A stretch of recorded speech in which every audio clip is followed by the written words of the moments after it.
Undertale and Deltarune are two entirely different games, but I wanted to see what would happen if I attempted to beat Undertale and Deltarune at the exact same time, using the same controller inputs. And this challenge was way harder than I ever could have expected. But first, this video is sponsored by Opera GX. Opera GX is a browser designed for gamers and with fun in mind. It offers you an endless amount of customization, as with GX mods, you can change the entire browser with just one click to pretty much anything you want by visiting the GX store. For example, I'm going to install this Deltarune mod here, and with just one click, my browser is now themed around it.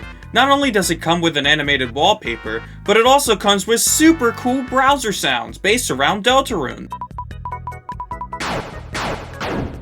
Opera GX also has shaders. For example, I'm going to install this Undertale one here, then when I go to the sidebar, I click one of the shaders, and now my page looks super cool. Don't forget to check out the GX Corner, which allows you to stay up to date with new game releases. You can even limit how much CPU and RAM the browser uses. Just look at the difference. Download Opera GX today, link in the description and in the pinned comment. First off, we need a way to set this up. Considering both Undertale and Deltarune can only receive inputs when you have that specific window selected, and if I don't have Undertale clicked on, I can't control it. After installing several different wacky tools on my computer in attempts to make this work, Mayro gave me a suggestion: emulator. Both Deltarune chapters are on the Nintendo Switch, and with the Yuzu emulator, I'm able to freely control Deltarune without the window selected, meaning that I could now freely control both games at the same time. Nintendo, don't come for me. Now, we need to decide on the rules. I decided to go for the True Pacifist ending in Undertale. The reason for this is because neutral wouldn't be as satisfying, and genocide would just be a bunch of grinding and rather tedious to do. For Deltarune, we'll be going through both Chapter 1 and Chapter 2, and in order for this challenge to be complete, I have to end Deltarune Chapter 2 on the start of the credit screen and Undertale on the start of the True Pacifist credit screen, at the exact same time. Oh yeah, you should subscribe too, just saying. First things first was getting through the first Flowey encounter and the vessel creation process. Here, I was actually getting pretty confident in my ability to do this challenge, and I didn't think it would actually be that hard. However, as soon as the vessel creation ended,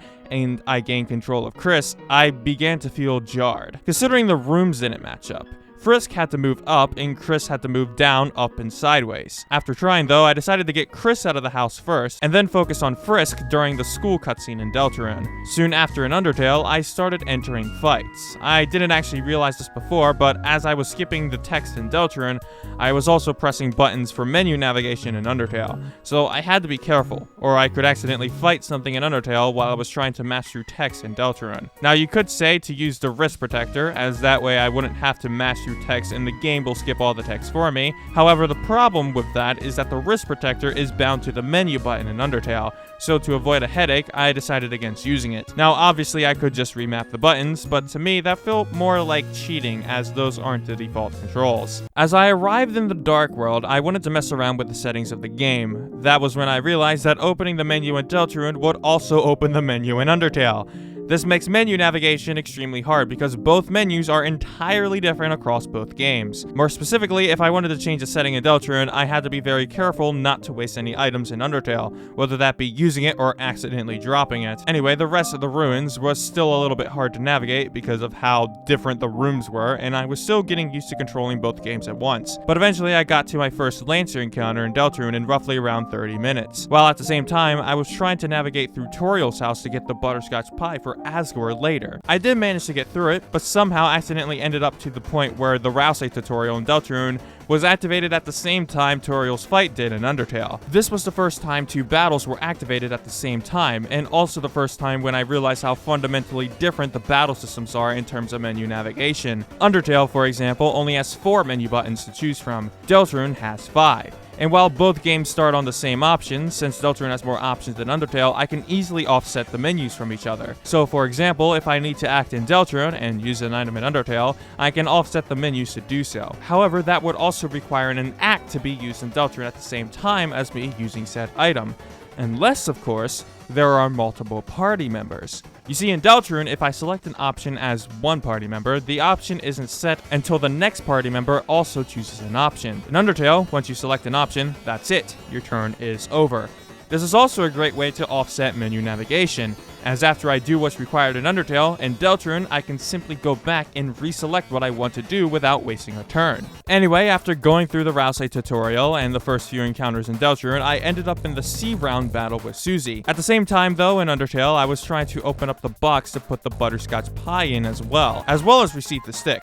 Although I accidentally kept putting the wrong items in and out because I was also trying to make sure that the C round battle goes fine as well. Luckily, once I got to Sham's shop, I was able to navigate that fine because I was in a cutscene in Undertale. Eventually, I got to the invisible electricity maze in Undertale, and in Deltarune, I had the first Jevil puzzle, which I forgot how to do, and chat was screaming multiple different answers at me, which was funny because in Undertale, Frisk seemed to have been going through a lot of pain in the meantime due to me trying to solve it. From there, I got roughly around to the halfway point of Chapter 1 during the tile puzzle in Snowdin, and the next couple of battles in Deltarune were pretty easy to do. However, when I got to Snowdin Town, things started getting more hairy.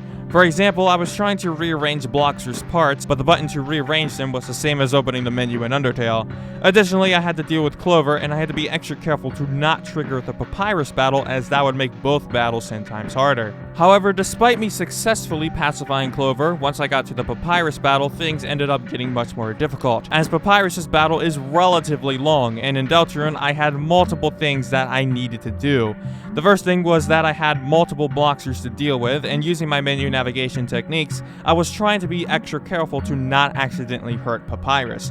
However, more problems started to arise when I entered the out-of-battle dodging in Deltarune. Not only did I have to keep track of the blue soul in Undertale, but make sure that Chris and Rousey didn't lose too much HP out of battle. Suffice to say, I didn't really do that well. Not to mention, I also had to get the next Jevil key, and an encounter with Rabbik was blocking the way to it. In Deltarune, I was already on incredibly low HP from the previous room, meaning that this was probably the hardest Rabbik battle I've ever done.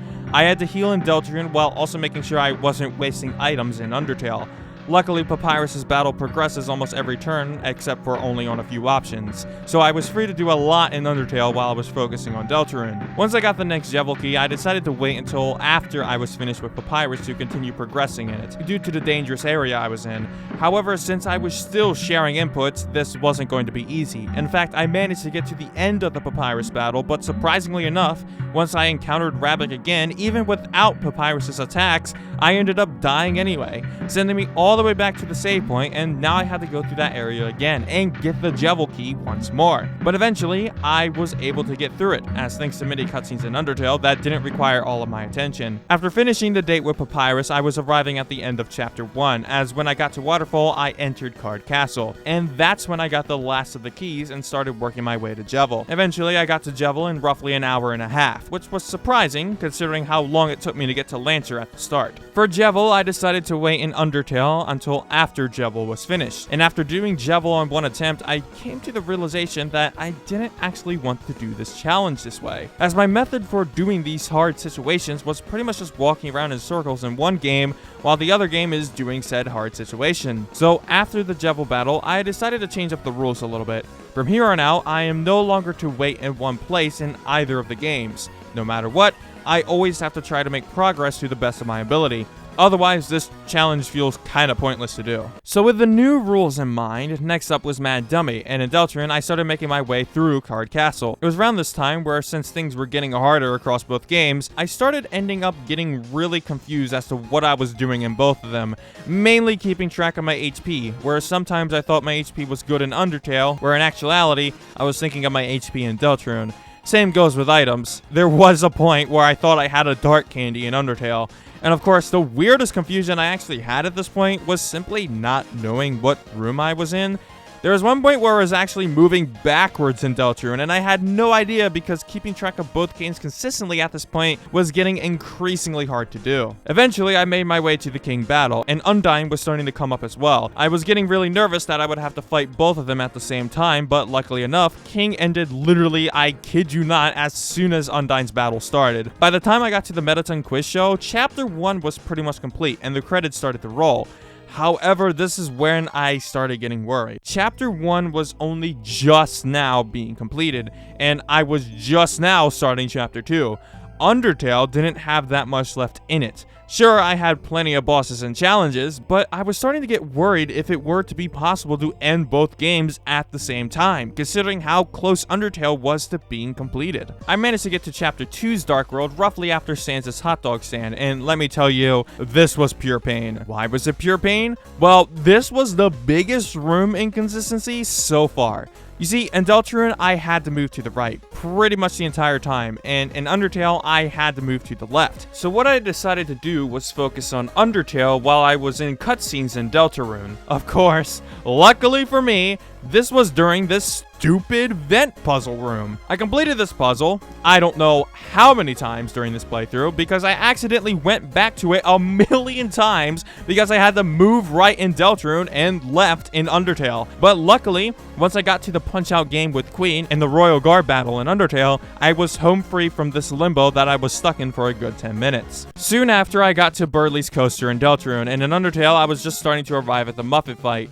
I was really scared that I would have to do both at the same time, but luckily for me, the Berdly Coaster is a relatively short battle to do, and as such, I was able to do Muppet without that much trouble. All I had to do was to make sure that I was making progress in Chapter 2, which wasn't really that hard, considering I was in a much calmer area with not much going on. Next up, I arrived at the core, and at this point, I was really starting to get scared. As I was only in the second Berdly encounter at this point in Deltarune, I still had a bunch of stuff to do in Chapter 2, and Undertale was really close to completion. Anyway, I tried my best on stream to make the first Spamton encounter and Mettaton X happen at the same time, but unfortunately, Mettaton X started directly after Spamton. But hey, can't say I didn't try. Mettaton X lasted a ridiculous amount of time, and again, lucky for us, I didn't have anything serious going on in Deltarune at the same time that made this fight difficult. Once finishing Mettaton X, I ended up at the final area of both games roughly around the same time, which I found pretty funny, but then the big one starts. I arrived at Asgore, and Asgore is a ridiculously long fight because right after Asgore, I have Omega Flowey to do. To make this even more painful, I ended up dying to Asgore, and at the exact same time, I ended up in the Spamton NEO battle and Asgore at the exact same time. And this was, by far, the hardest thing that I have ever done in these games. Countless attempts, countless different methods, and countless wrong choices, considering I got majorly confused at times and kept equipping the apron in Undertale thinking it was the quiche. The hardest thing was that I had to fight with Asgore and act in Spamton NEO, and since Deltarune requires multiple inputs to do an action such as healing, and Undertale only requires one, most of the time, I was off sync. And when I was on sync, it wasn't any better, because when both games were synced up, I had to control two souls at once, with completely different attacks. However, with enough determination, and with me not being satisfied unless I did this, I finally managed to do it. Asgore was the first to go down. All I had left to do was Spamton NEO. And I needed to make sure that I wouldn't die here, as if I would, that would mean I would have to do this during the Omega Flowey battle as well. And considering Deltarune already was way behind Undertale in terms of progression, I had to make sure that this is done on this attempt. Luckily, after Asgore was defeated, I was able to turn the tides of the battle and focus more on dodging attacks without worrying about the other game because of the Omega Flowey cutscene. And soon, right as the Omega Flowey fight started, Spamton NEO was completed. This felt like one of my biggest achievements yet, and still the challenge wasn't over yet. I still needed to complete both games at the same time. I was starting to get even more scared at this point that Undertale was going to end first. I still had to do the Rouse boat ride in Deltarune and the rest of Queen's Mansion, additionally Queen and Giggle Queen herself, and in Undertale all I really had left was True Lap in the Asriel fight, or at least I thought. As I was starting to reach the rules card battle, I realized that I didn't actually do the Undyne date in Undertale yet, meaning that in Undertale, I was much further behind than I thought I was, as right after Rules Card is the last two battles with Queen, and then the chapter is complete. So in Undertale, I had to start going really fast if I wanted to catch up. As I got through the Susie and Noelle date and I made my way to Queen, I realized that I forgot something in Deltarune too. I didn't have all the recruits yet. There was one singular task that I didn't manage to recruit, and because that bothered me a lot, I decided to travel to different areas to find this last task. This gave me enough time to finish the alpha state, and as I got the last task and made my way to the Queen's first battle, I began entry into the True Lab. I made sure that I tried doing True Lab as fast as possible, while also trying to make sure that I wouldn't die during the Queen battle. I managed to finish the Queen battle right around the time I also finished True Lab, and I had 2 cutscenes going on at once at this point. The Giga Queen one and the final cutscene in Undertale. And from there, Giga Queen and Asriel both started at the same time.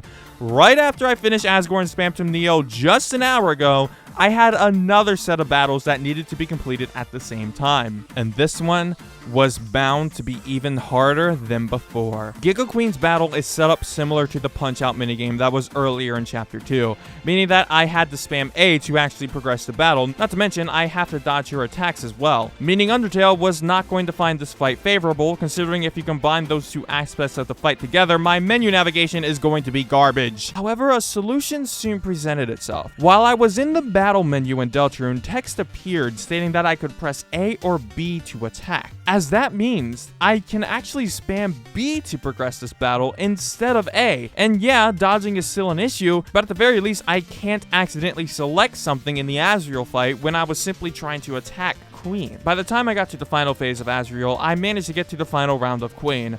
My heart was pounding as my HP in the Queen's battle was starting to decline, and if I were to die here, I would have to do every round all over again, and I was so close to finishing both of these fights very close to each other. But through all the trouble, I finally pulled through.